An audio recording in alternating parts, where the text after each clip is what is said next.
Hi, welcome to Hey It Gets Better. I'm your host, Katie Watson, and today I'm chatting with Max Cotton. Max is a personal trainer and he founded both P.E for Grown-Ups and Train Badass. In this episode, we chat about how Max got into personal training after having a sales job in London. We also talk about exercise and how important it is and how you can actually get into it. Max gives some great advice in this episode, so I hope you all listen to it. So enjoy. Hi Max, thank you so much for being a guest today on Hey It Gets Better. How are you? I am fantastic, thank you. How are you doing? Yeah, I'm good. If you just want to take a second just to sort of tell us who you are in a short, 1 or 2 lines. I run 2 online fitness businesses. One is called Train Badass, which is a online training community, and we write programs for people who want to train at home or in the gym. And then I also have a company that is focusing at the moment on corporate wellness, and that is called P.E for Grown-Ups. That's brilliant. You have been the guest that kind of to every sporty person I know, I've been like, oh, I've got this guest coming up. You're going to love them. He's so into the whole fitness world and everything. He's really good. All right. I hope I don't disappoint then. I don't think I'm your typical fitness guy. I'm definitely not your typical trainer anyway. In terms of, I think, what most people think when they think personal trainer, whether that's good or bad, I'm not sure. Yeah, I do know. I think I've seen a lot more people. Another one of my guests, she's becoming a personal trainer as over the months, and I've seen a lot more kind of change in the fitness community, and it's definitely a very sort of good world to be a part of. Yeah, it is. It's going to be a strange one for a little while. At the moment, they are. I'd say it'd be interesting to see about where the fitness industry goes here. Anyway, I don't know if I want to be becoming a PT right now, just because no gyms are open. I think if you become a PT right now, you really want to look at how you can deliver an online offering as well. Yeah. And to build that in from day one. That's probably what I would think. But then again, PTs might do okay in the current climate if they join a PT studio somewhere. I think big gyms are going to struggle for a little while, but maybe PT studios will do okay. Yeah, hopefully everyone's sort of okay with the future. It is unknown, but fingers crossed it goes well for everyone. So yeah, I just want to jump in the deep end really and just talk about how you got to where you are now, because obviously you didn't just finish uni doing something to do with personal training. You've actually gone on a journey to get to where you are now. Yeah, 100%. I think I was like most people. I didn't make a change until I was, really unhappy and unfulfilled in my work. So left uni, worked in Nottingham for a little while as an account manager for an IT company. That was a really cool job, really fun, but I didn't want to live in Nottingham forever. Nothing wrong with Nottingham, it's not where I'm from. And so I was there for about 5 or 6 years. Great job, good money, really enjoyed it. Came down to London and tried to jump into the same job after looking around for some other stuff. I just went, okay, well, let's stick to what I know. Applied for what was a similar job title as it was an account management positions, but I didn't realise how good I had it in my job in Nottingham in terms of the job itself. Like the leads came to us, we basically didn't have to do any selling at all. It was all inbound sales and account management, and I was then in London told to turn up in a suit and to start making calls. I just wasn't used to it, and I was rubbish at it. So it really came down to the point where I was unhappy, not making any money, and frankly, my wife, not wife at the time, but girlfriend at the time, said, "Look, you're not happy doing this. Why don't you go into fitness, which is what you love?" Because in the past, I've been fighting professionally, and fitness was a big part of my life from about the age of about 22. So that's kind of where I got to, and that was when I made the full-time tilt into fitness, did a PT qualification, and then started my first fitness business, which was 100% MMA, and that was a mixed martial arts and fitness business that I ran out of Covent Garden. And then that's kind of the last step before I got to where I am here. That's brilliant, though, that you're doing something now that you love, as opposed to, a few years ago where you were doing a job that you hated. And I think it's interesting how you came to London and you got the London job, which is one of those like big dreams. You go to London, you get in a big company, and everything sort of slots into place. But you did that and it didn't really work out how you thought it was going to work out. I think that's really interesting and good to talk Yeah, about. yeah, I think there are some amazing jobs out there. I just think I didn't try. My problem is I thought I was an awesome salesperson because I did well at my job, which was a different role completely. And the companies I went to themselves weren't bad. You know, ACS, the last one I left, I've still got really good friends there. Um, great company, awesome people, but it wasn't the job for me. And it's a good thing in a way that it wasn't, because maybe I'd found something I was a little bit more happy, like a little bit better at. I would have stayed there a lot longer. I would have never made this jump. You know, as I said, I had to kind of be really feeling shit about it to actually change to something I wanted to do much more. And I think a lot of people are saying they'll stay somewhere where they're not very happy if they'll be like a little bit uncomfortable for like maybe like 10, 15, 20 years because it's easier than upping sticks and starting again. But there are some great jobs out there, and I just think that people maybe a lot of people I knew from uni who went did jobs like you say, the London job, without really thinking about what they were doing. So they went into maybe like sales, recruitment, things like that, where they weren't passionate about it. They just wanted a job in London, and I think that makes it difficult then to do well in it when they're also very competitive jobs. So yeah, I think that it's more of a problem that people come out of uni, they have no idea what they want to do, and they just find a job in London. There's maybe very little thought going into what that might be, and with how expensive it is in London, obviously, you go into a low salary jobs with promises of big bonuses, but you don't get them, then you're going to struggle. Yeah, I definitely think London is so expensive. I think people don't realize just how expensive it is until you get here, and the amount of hours you have to put in to sort of be able to afford to live here. You don't actually get to do all the fun stuff that you see everywhere. Yeah, 100%. Yeah, that takes a while. Yeah, I think you just see more of the city at like rush hour than you see any other time. Yeah, exactly. Yeah, I mean, you spend all your money in Pret anyway. So Yeah. I think, as I said, there are great jobs. I do know people who have had fantastic careers, but maybe they just thought a little bit more about what they wanted to do. Whereas that was never me. I just I just live day to day, and I'm trying to be a bit less like that now. Yeah, as a business owner, you can't live completely day to day, but I'm still not the best planner in the world. Yeah, and I think as well, it's really good that you had the support of your girlfriend wife. For those of you who don't know, Max's wife is Frankie Cotton, who is on episode 1, so you can listen to that after. But I think that's so good you had the support of your partner, and Yeah. that can be something that's overlooked, I think, especially if you are going into like your early 20s, you're in a relationship and they haven't got your back. I think that's an aspect that can be overlooked and is actually really crucial when it comes to making big life decisions. Yeah, absolutely. And I think there's very few cases of completely self-made successes in anything in sport or commercially or anything like that. I think there's very few cases where someone's done it completely off their own back with zero support. I don't think you'd find any really of people who didn't have the support of family, partner, mentor, anything like that. So that's probably something that is you don't find a lot of entrepreneur. Yeah, and I think that's not even just in entrepreneurship, but in life in general. When Yeah, you're going through those tough patches, it's all about having that support network. yeah, 100%. Yeah, absolutely, 100%. Like I said, I don't think you'll find anyone in any discipline, whether they're a boxing champion,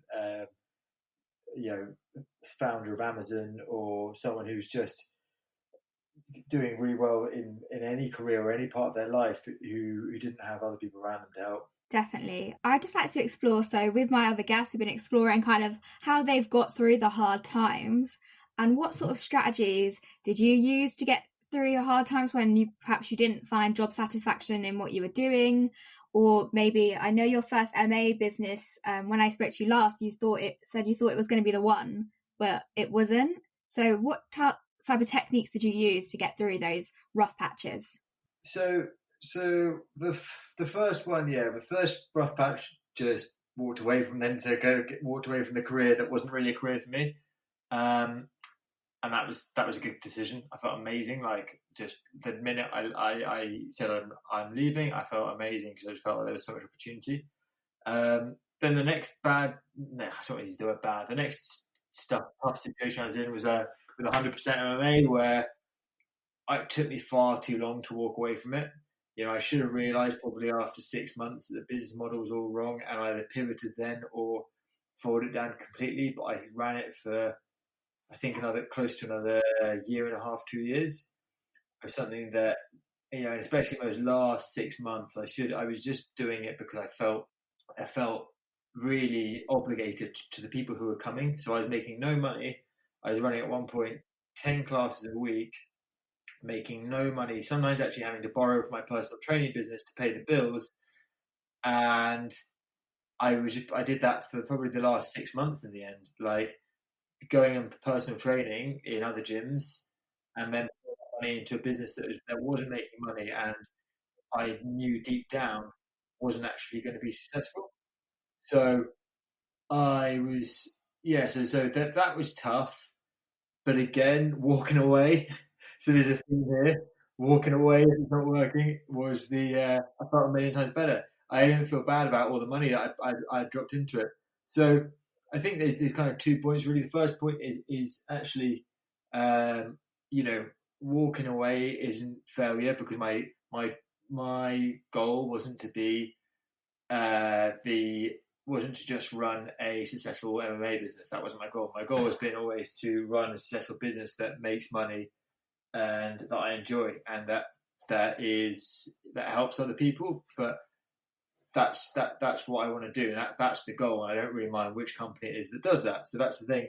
And then I think the other thing is sort of more on a day-to-day basis. The things that help you get through it are that you can just fixate on what you have and what you don't. So, if it's not going the way I want, I can, it could be a lot worse. I've got my health, my wife, my dog, my family, my house. I could get another job if I needed. I'm not going to die if it doesn't go to plan. Everything will be okay. And it's never, when you've got that crazy anxiety and sleeplessness and thinking this is not going well at all. And then I think about all the other stuff I've been through in terms of like when I used to fight, and then the any other things that I felt have gone wrong in my life. It's never been that bad. Like it's never been that bad. I'm 32 now. It's never been that bad. Things have always worked out okay. So, and then the other thing is, I think I've just always, for some reason, I've never really wavered apart from a couple of times, in thinking that I'm going to make a success of one of these things I'm trying. And I've never really wavered in thinking that I will get there with one of them. It doesn't really occur to me that I won't. Whether that's good or bad, I don't know. Or maybe it's arrogance, I'm not sure. But it's never occurred to me that I'm not going to get there. And very, very rarely if I actually thought, all right, Max, sack this stuff now. I haven't looked for job vacancies in 5 years. I've known that it could be an option, but it's never really crossed my mind. So there's this sort of like underlying belief that I'm going to get there, and also the knowledge that if I don't, or it doesn't happen tomorrow or next week or next year, I'll still be here. It's not the end of the world.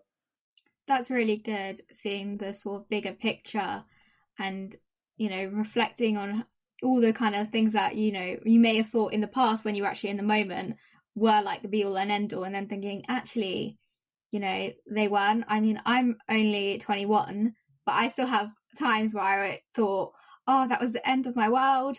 And it really wasn't. Like, life goes on and it does get better. Yeah, exactly. Like, I don't like cheesy Instagram trite sayings that you see put around, but someone put something on there today that said, you've survived 100% of the worst days. It's like, actually a good point. I'm reading this. I have done. So it's not saying there won't be hard times ahead, but I mean, it would take a lot to be like the worst day ever. so yeah, fingers crossed that there are no more really hard times ahead. Things are looking good at the moment. Yeah. And it's sort of, if you just think about there being hard times ahead, you can feel really negative, which is something, I think if you think negatively, then you don't, it affects everything from your work to your mood, to your sleep, to your relationships. So having that positive outlook is really important. Yeah, exactly. For me, it's like as long as we've got a roof over roof over our heads, and everything's okay. Then like we've still got time to make it work. is the way I look at it. But yeah, I still do like. I also like there being a sense of urgency about it. Like it's good to be hungry. I do like having a little bit of pressure there. Likes maybe the wrong word, but it's good to have a bit of pressure. Maybe good to have the knowledge that if you don't hit the targets you've set for yourself, then it might be a little bit more uncomfortable next week or next month. So I think it's good. Stay positive, but don't get too comfortable as well. Just know that it's not going to be the end of the world if it doesn't go to plan. Yeah, that's really good advice, I think. And I think as well, your attitude to walking away from things is so good, because often, if someone's like, walking away from something, they may feel like they failed. But there's definitely, a difference between walking away from something and completely failing at it. Yeah, I think there's also this like massive sort of macho thing about not quitting and not, but there's I don't think is quitting for me would be when I walk away from something and then go, right, I've tried this entrepreneur thing for 5, 6, 7 years, however long it would be, and it didn't work out, and I've got other things now, I've got responsibilities, and I'm 32, I need to start making some solid money now, and then and there'd be no shame in that, but that would be quitting for me. Anything up till then is just making the smart decision to bail on that current project and look at what else I've got going on, and see, what other problems you could solve, and it gets.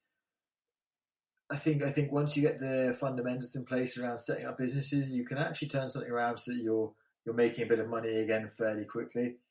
So, and I've always got my personal training to fall back on as well. That's the other thing, PTing is a decent job as well, and I do enjoy it. So that's probably something I hadn't really thought of till now. That would be more likely for me than going and looking for another job. Would be growing out that business instead. But that's not the business I envision being something that is disruptive or changes the world. If I grow my PT business to having 2 or 3 other PTs working with me and that sort of thing, then yeah, I can have a comfortable business. But it's not what I'm after. But until then, yeah, I'm happy to walk away from anything that isn't going to work.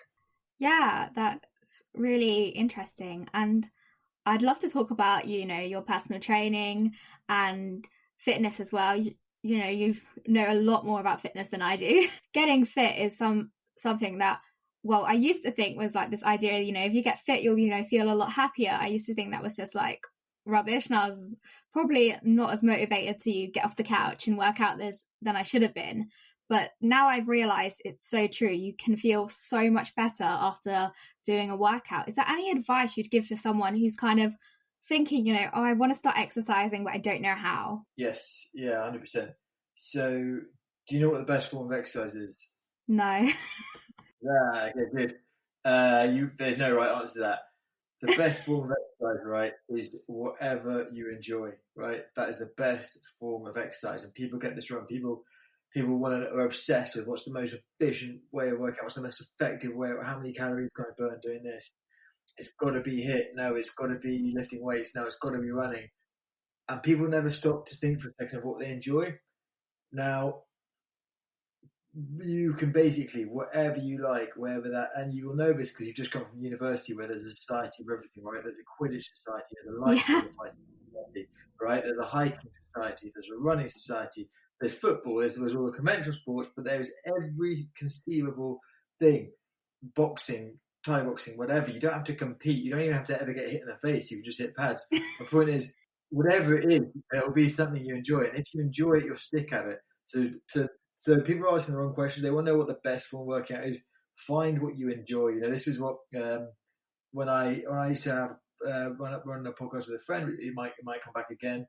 But we went and looked at niche sports, and one of the things we did was lightsaber fighting at one point. We went to Silver Sabres in Finchley Park, and they've created a whole sport around dueling with lightsabers like you have in Star Wars, but they've made these replicas where there's point scoring, and they've used aspects from traditional short sword fighting martial arts and made it into a proper sport. Now, in 45 minutes of doing that, you won't burn as many calories in a hit sesh, but if you stick at that for 6 months compared to the hit which you give up in 2 or 3 weeks because you hated it, then in 6 months you're in a way better position. You'll be much happier. And the other thing is, if you find something you enjoy, right? So you find that activity you enjoy, and it could be hit, for example, and it could be lifting weights, but it could be something completely random like Quidditch. You start playing it, you want to get better at it, then you might start going to the gym and training and exercising on the side because you want to get it better at your sport. A lot of people I train on Train Badass were never interested in the gym or working out at home or any conventional exercise, but they want to get fitter for rugby. They're maybe same age as me, then they are finding it harder to recover or naturally less fit, or maybe losing a bit of muscle mass, and they go, okay, well, I want to be better at rugby. If you find something you're passionate about, then the rest of it doesn't seem like such a chore as well. So the first step, if you want to get fit, is go and find what you enjoy. Try different things, especially if you're in London. There's stuff everywhere, and right now as well, there's like an online version of everything as well. So you don't even have to leave your sofa. So that would be my advice to anyone wanting to get fit: is try loads of things. Figure out what you enjoy, and also, you don't have to love it at the time if it makes you feel good after. So sometimes that's what we call type 2 fun. So type 1 fun is fun at the time, type 2 fun horrible at the time, and fun afterwards. So, and that can be quite an addictive feeling itself, and that's what a lot of people get from those big sort of sweaty hit sessions. So yeah, that'd be my advice: is find what you enjoy, because you'll stick at it and you'll still be doing it 6 months. Compared to the people who aren't enjoying it, like it's the typical January 1st, lace up the running shoes and go running. You hate running, so you don't learn how to get better at it. You're almost punishing yourself. Then you get injured, then you regress, and then you end up less fit than you were on December 31st because you didn't enjoy it anyway, and you weren't really bothered about it. You were just putting yourself through this punishment every day. So that's my long answer to what people should do if they want to get fit. That was just me, like, for so many years with the whole running thing. I just, I don't enjoy running, and I would always, push myself to do it, because part of it was like, I don't want to pay money for a gym, but then another part of me was like, it's so easy to do, but I hated it, and I just would give up after, and I'd get annoyed I wasn't seeing progress.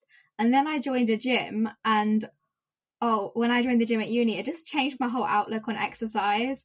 I was doing things I enjoyed. I discovered I actually liked the feeling of being strong. But a lot of the time I was just, running. I was like, I want to get in shape. I want to lose a bit of weight. But when I changed how I thought about it and why I was doing it, and in fact, I want to be strong. I want to be able to lift things, and I want to be able to run farther, but like just have the muscle to do it. And that just completely changed the way I exercised. I think that's a really positive shift in the whole industry, specifically around women. Yeah. Is I think I've seen a positive shift in terms of women wanting to strength train, have goals of I want to be able to do a press up or X amount of press ups. And I think there was just, I can see why, from the way the media is, that it was all about, bikini bodies and things like that before, really body shaming advertising that made women really insecure and feel they had to go after a certain look. Whereas actually now, I think the sort of the strong not skinny movement is I think the hashtag, I think I've seen used a few times, and that's a really positive movement towards actually I want my body to be capable and strong and enduring, and I want to be proud of what I can do. I want to be proud of what my body can do. And there's a really interesting quote by, have you heard of Ronda Rousey? No. Weird to say before you're dying, but only because he was fighting when I came out of uni. She was the one because she's the reason there's a women's division in the UFC, the Ultimate Fighting Championship. Okay. They said there'd never be a women's division, and then she was the as far as I don't know if it's still true now, but she was the only woman to get a medal in judo from America. So she's the only first American woman to get a medal in judo in the Olympics. And then she went into MMA and went on like a ridiculous unbeaten streak. And there's a quote where she says, where like, you know, maybe my body's not feminine to you, but actually it's basically badass as fuck. It can do all this stuff. I'm really proud of the things it can do. Yeah, and basically he's saying like, you know, yeah, it's not. I won't. It's actually quite explicit in the quotes. I'm not going to go into it, but basically he's saying like, yeah, it's, you know, I'm sorry, it doesn't fit your perceptions of what a woman's body should be, but actually it's badass. I'm proud of what we can do. It's strong. It's amazing, and yeah, and I think that sort of that came about the same sort of time as I think as there was this shift towards you know, weight training being for everyone, fighting training being for everyone. And I think it's a really positive movement. Yeah, definitely. And I would say as well, because I know some people like me probably, like when I first went in the gym, I had no idea how to lift the stuff. I think I was actually using a machine wrong and someone actually came over and told me, thankfully. But you don't actually need to be nervous about that, because actually everyone's really nice when you go to places like the gym. And often if you just ask someone, actually, how do I lift this? You know, they are so happy to help. That's a really great outlook to have, as in from your perspective. That's really good that you feel you can ask that. I think a lot of people struggle with that. I'm never one to give unsolicited advice. That's probably my problem rather than anyone else's. But yeah, it's interesting because there's so many people who, you know, men and women, I probably say more men actually, who don't know what they're doing in the gym, and they do want to know, but it's really hard to find out, and personal training is super expensive. So there is a real issue there, I think, where people don't know what they're doing. So if more people could ask, like I have had it maybe in all the times I've been training, maybe I'll count on one hand the amount of times people have asked me how to do something, and I'm always happy to help. But yeah, like you say, I think gyms can be the friendliest environments ever. I think they can, you know, the people in gyms generally pretty happy, pretty helpful people, and that they want you to do well. And good gyms will have people who you don't have to pay to help you out every now and again. If you just say, can you come and let me know, and like if I'm doing this wrong, or can you spot me, or however. I mean, if not, like there's lots of online services like mine where you get your instructions from. There is mine. There's loads of them out there, but yeah, places where it's inexpensive compared to personal training, where you can you can get all that information you need, like pretty cheap. And I've always thought it makes sense if you're paying £50 a month for a gym membership, you might as well pay £50 more to learn how to use it, rather than just waste that £50 when you're not really going, or you're doing it, you're not seeing any results. Like you can either invest £100 or waste £50. Is the way of looking at it for me. Is like I think a lot of people get locked into gym memberships because it makes them feel good about a gym membership, but maybe could be getting better use out of it, and would benefit from taking that next step of getting coaching either online or in person. Yeah, that's so true. And I was lucky enough when I went to University of Nottingham gym, and they offer a free personal training session when you first start. And I know some people that don't do it, but I decided to do it because I was like, it's free, I'm paying loads of money anyways. So I did it, and it's actually, I use the machine where you like lift yourself up. You do like when you're like, I'm like doing the action now and you can't see because it's on a microphone, but you sort of like a pull-up machine and everything that I was terrified to go on because it was so big, but it was actually really easy to use. Big and loud as well, that one. Like it's loud when it lands back into place. And it was also a bit of with those pull-up machines, like a leap of faith, because you don't know how much resistance is going to be on it until you actually kneel on it, and it might be nothing, it might be loads. It's a bit of like no, I know what you mean. But I think coaching is, the gym seems to be one of those few places where mostly a lot of the time men just feel like they have this ingrained knowledge, having never learned it. And it's really weird. You wouldn't get in a car with no lessons, and so you can drive it down a road. So I don't know why it's different really for like chucking hundreds of kilos of metal around. but yeah, it just seems to be one of those places that people, maybe I think that there could be a lot better education around, or maybe there's easy better access to education. Yeah. Yeah, and less barriers to getting it. And I think the problem is that, as I said before, personal training is really expensive, and it's great you managed to get a trial of that. You won't find many people doing trials in London, like you will Yeah. in some gyms, but yeah, I think in London it's very expensive, and then also you'll get places which that's the only help you can get in some gyms, is like they have the people who work in the gym who have no fitness qualifications, and then they have the personal trainers who you got to pay for the time. So I think there's definitely, and this is actually something I'm working on, is going to be educational resources around how to, just for people to self-educate around the gym, Mm-hmm. so that they become their own trainer. And that's something I'm working on with Frankie actually at the moment. That would be amazing. And we're talking a lot about gyms, but I think as well it's important to raise the fact that you don't even need a gym. You don't have to go to a gym to work out, Very true. which a lot of people have realised, I think, over lockdown. I've definitely been back on the YouTube videos I used to do in like year 11. Nice. Yeah, a lot of, I mean, I think you're totally right there, Katie. I mean, I train 90 people online, and out of those 90, I think 5 have said they're going back to the gym next week. Everyone else is training at home.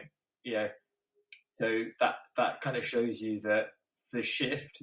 And I would say of those 90 I train,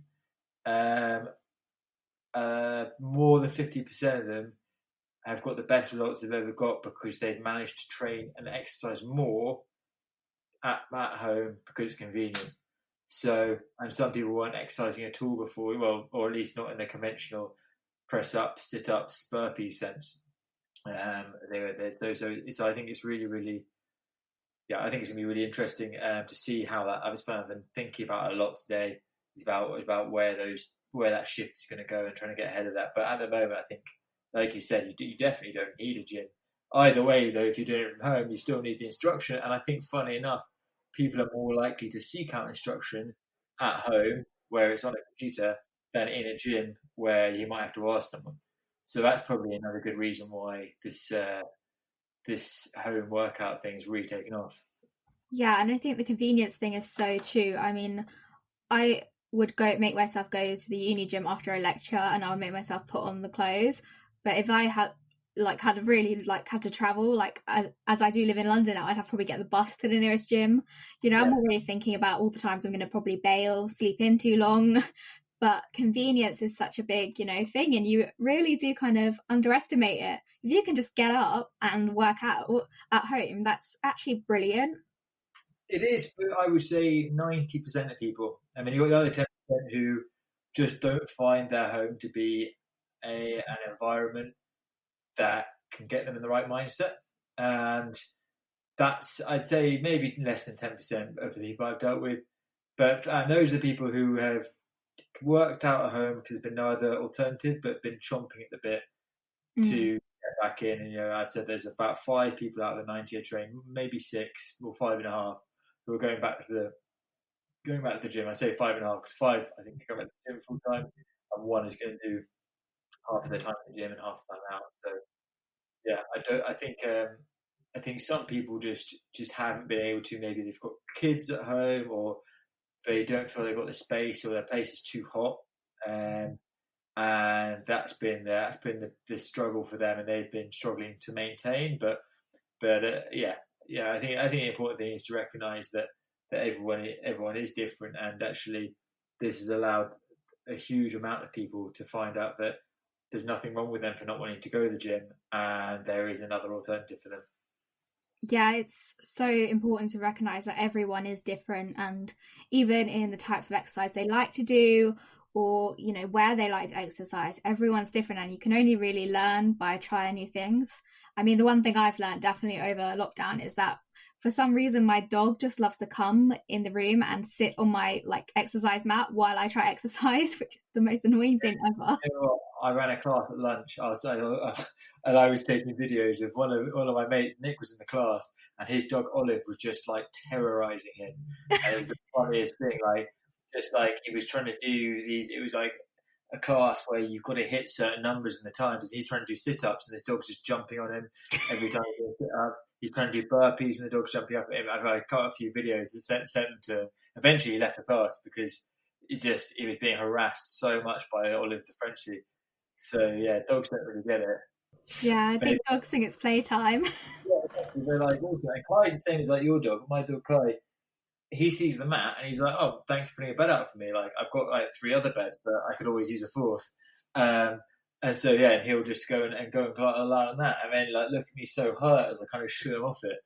But yeah, that is Marley. Marley is like one of the laziest dogs ever. He just loves to lie down. So when he sees the mat, he's like, "Oh yes, another place to lie down." Like he's the opposite of hyperactive.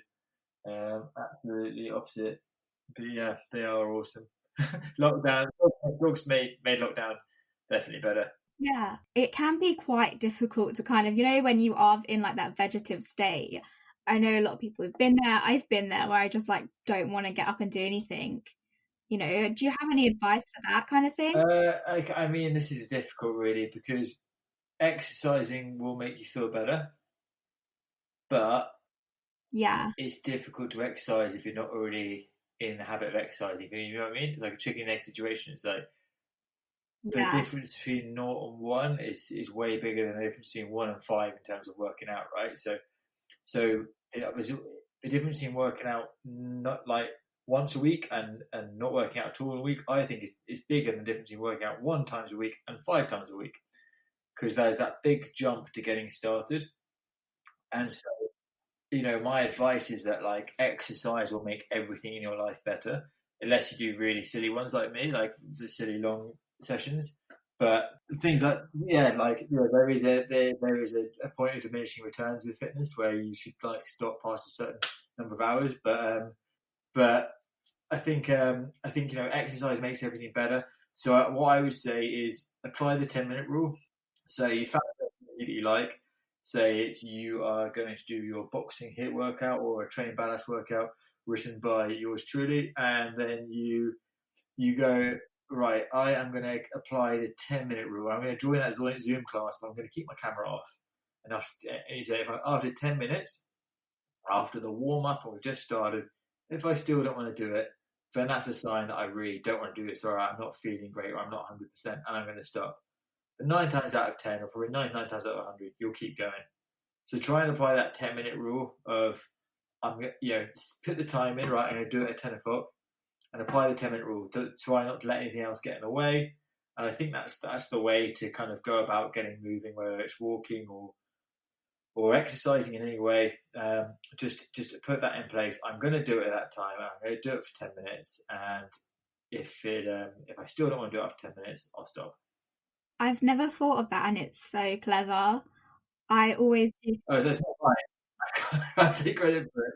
No, it's really clever though, because I always find as well, like, I expect, you compare yourself to everyone, even when you're watching like an instructor on a video, you compare yourself to them.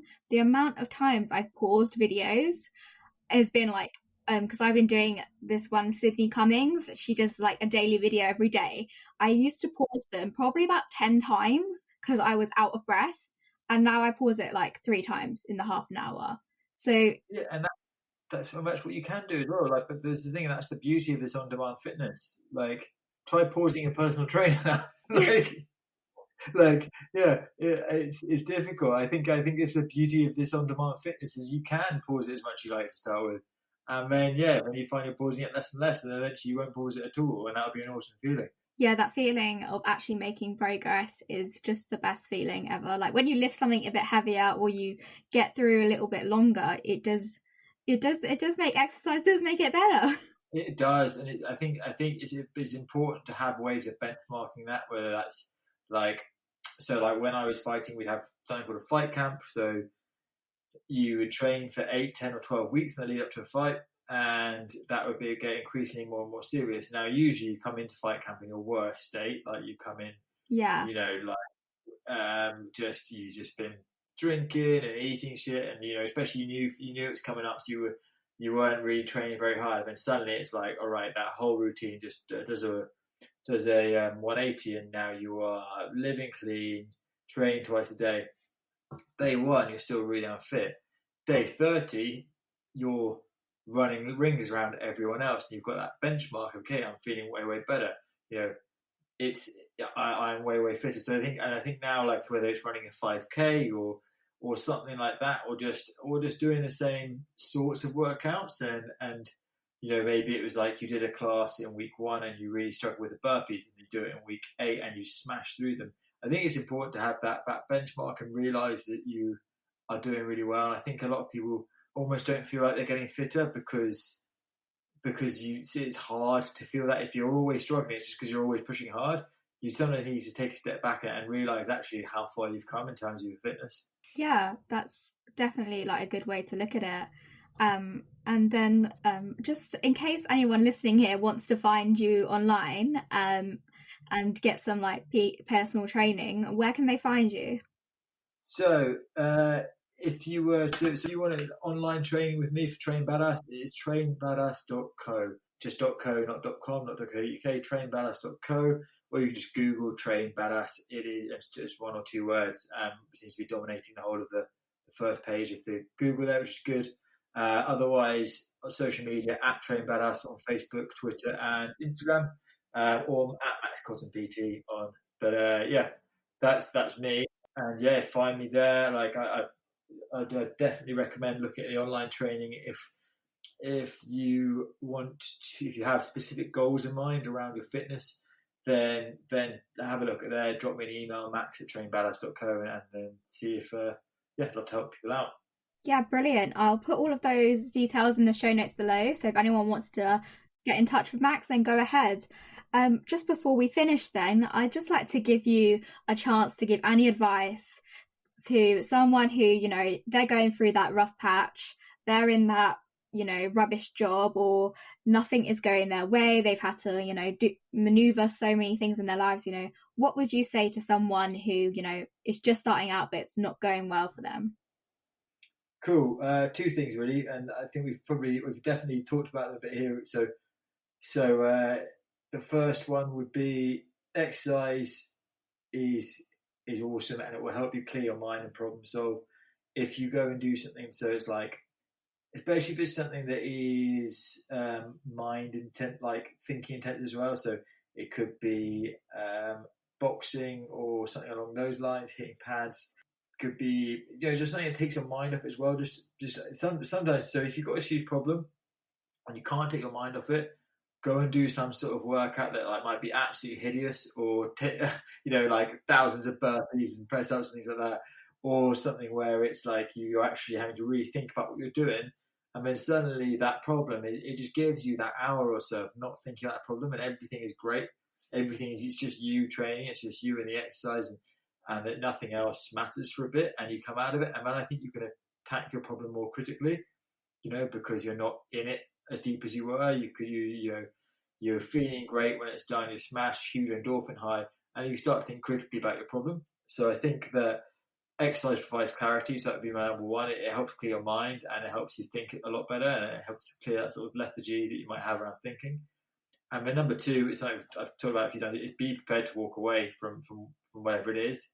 And if you're not enjoying it and you're not making good money, you can probably make the same amount of money doing something you really love. So, that's the way I look at it, is like if you just be prepared to walk away, because if say you're enjoying it, if you're not enjoying it but you're making good money, then maybe you can save a little bit before you walk away. If you're not enjoying it and you're not making good money, well, then you might as well just quit right then and start doing something you enjoy, like tomorrow. Thank you so much, everyone, for listening, and thank you to Max for being a part of this. I hope you guys all found it really helpful. If you want to support Hey It Gets Better, if you could leave